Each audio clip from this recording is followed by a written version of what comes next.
Hey everybody, Will Davis with the Monroe County Reporter. Here are some of the top stories you'll find when you pick up a copy of this week's newspaper. A 20-year-old Dublin man has been charged with vehicular homicide for causing a wreck back in April that led to the death of a 77-year-old Monroe County man. Gabe Gleaton, 20, of Dublin, was charged last week on September 16th with vehicular homicide. That's a misdemeanor. Back in April, he pulled into the path of a vehicle on Highway 74 in front of the County Line store, causing a violent wreck. The elderly couple, a boyfriend and girlfriend, were on their way to physical therapy. Mr. Halt broke his neck, had a lung punctured. He ended up dying about a month after the wreck. His girlfriend, Grace Daniel, 83, was also seriously hurt and is still feeling the effects of that bad wreck. Mr. Gleaton facing now misdemeanor vehicular homicide charges from the Monroe County Sheriff's Office. See more details in the Reporter. Herschel Walker, the former Georgia Bulldog great, made a stop in Forsyth this week in his campaign for the U.S. Senate. Walker was at the Georgia Public Safety Training Center where he got a tour and met with some local sheriffs, including our own Brad Freeman. The sources say it was more of an informational meeting as Walker tries to get up to speed on issues facing law enforcement in this his first run for public office. The media was barred from the get-together, but we did obtain photographs of Mr. Walker's meeting, and as he runs next year for the Senate seat currently held by Senator Ralph Warnock. See more details in the Reporter. Monroe County's #1 real estate company, The Brokery, now offers the full gamut of real estate services. The Brokery has long been a top seller and lister of homes, land, and real estate, and now they can do it all, no matter what you need. Renovations to prepare for a sale, the best mortgage rates from Prime Point Mortgage, listing and brokerage services to move property, all under one roof. From the real estate professionals at The Brokery, go to their website or find them right here in Forsyth on 30 East Johnston Street.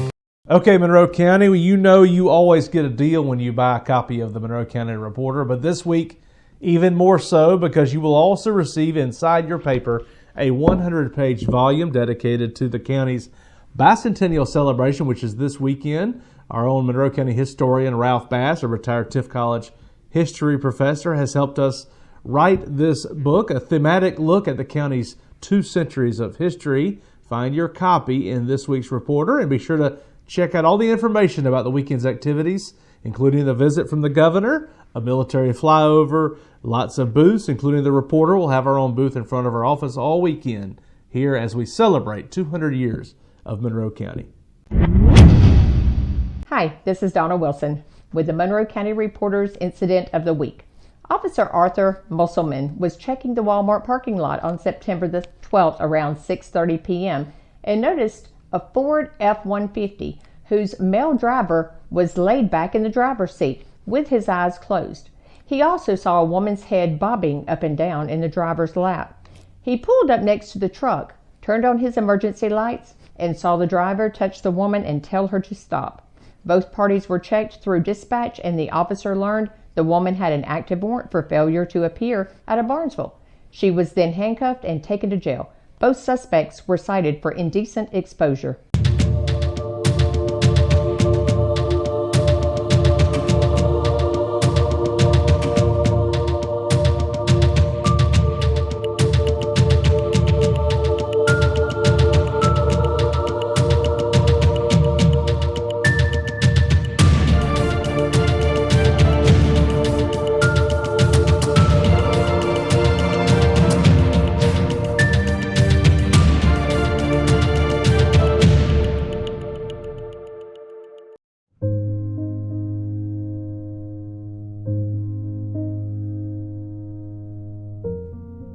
Hello, my name is Terry Johnson. I write Monroe Outdoors for the Reporter. This week's paper will have 2 of my columns.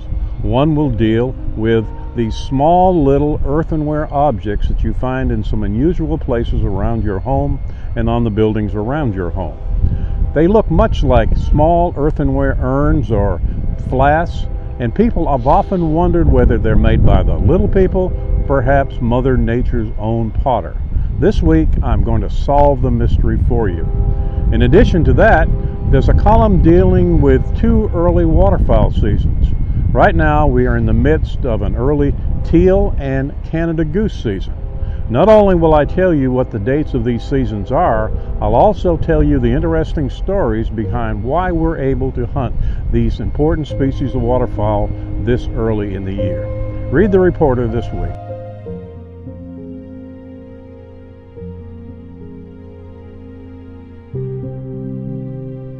Hey y'all, it's Tammy Rafferzeter. Welcome to this week's Classifieds. This week we're going to highlight our services offered section. Spud's Stump Grinding provides free estimates. No job is too small. Call Gene at 478-808-4305. Jimmy Waldrop provides tractor work. He has rotary mow, bush hogging, barrowing and plowing gardens and food plots. He bales square baled hay and more. 478-951-5563. Leon Burns offers home repairs. He is a local retired contractor and specializes in small jobs. 478-244-4324. James Gore pays top dollar for junk cars and offers free pickup and removal.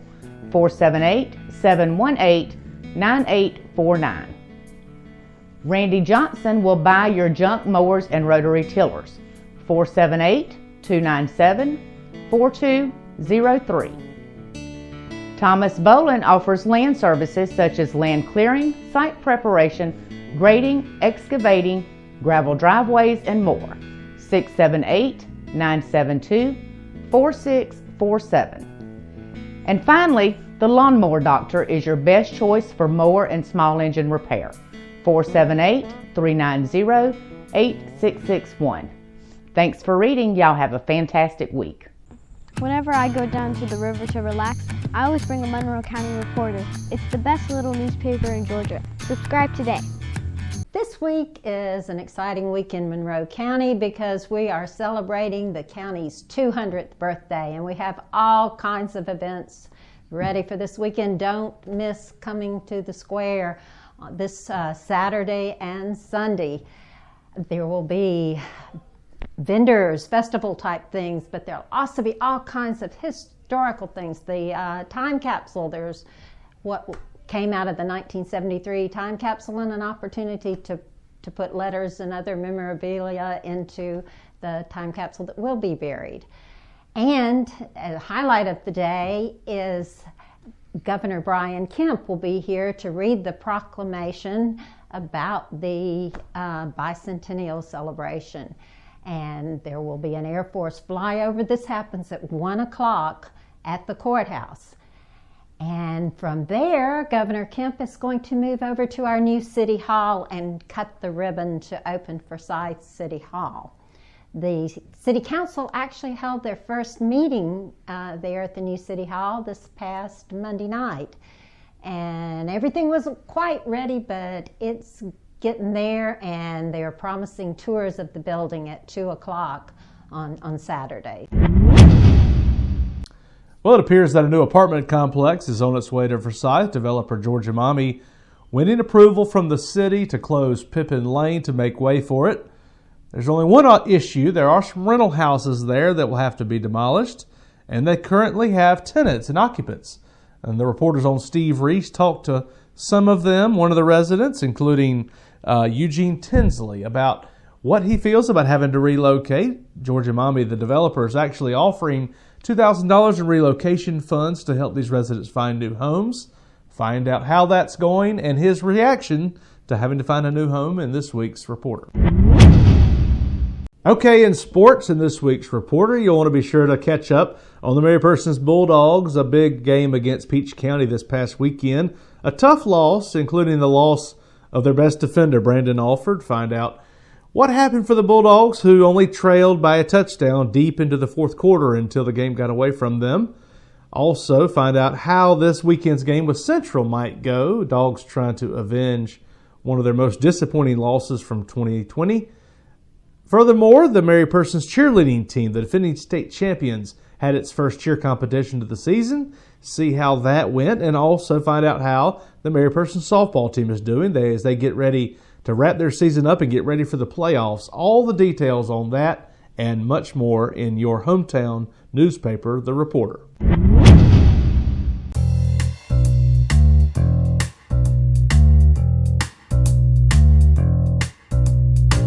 This is Will Davis with the Bicentennial Minute from the Monroe County Reporter, where our offices have been here at 50 North Jackson Street since 2008.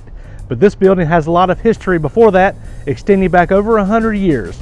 It started with Samuel Rutherford, who was born shortly after the Civil War. He practiced law in this building and later went on to rise to heights in state government. He served in the Georgia House and the Georgia Senate, and later in his life in the 1920s was elected to the United States Congress representing Georgia's 6th Congressional District. He served until his death in 1932. He was succeeded in Congress by one of his clerks who he mentored by the name of Carlton Mobley, who also practiced law in this building. He served in Congress and then later was appointed to the Georgia Supreme Court, where he served for 20 years. He was also in this office Harold G. Clark, who is a legend in this community. He also practiced law here in this office. He went on to serve in the Georgia legislature before he was appointed to the Georgia Supreme Court and was appointed Chief Justice by the election of the justices and served there until the 1990s. A lot of history here at 50 North Jackson Street, and you'd be welcome to come by and see us at the Bicentennial Celebration September 25th and 26th. Hope to see you there.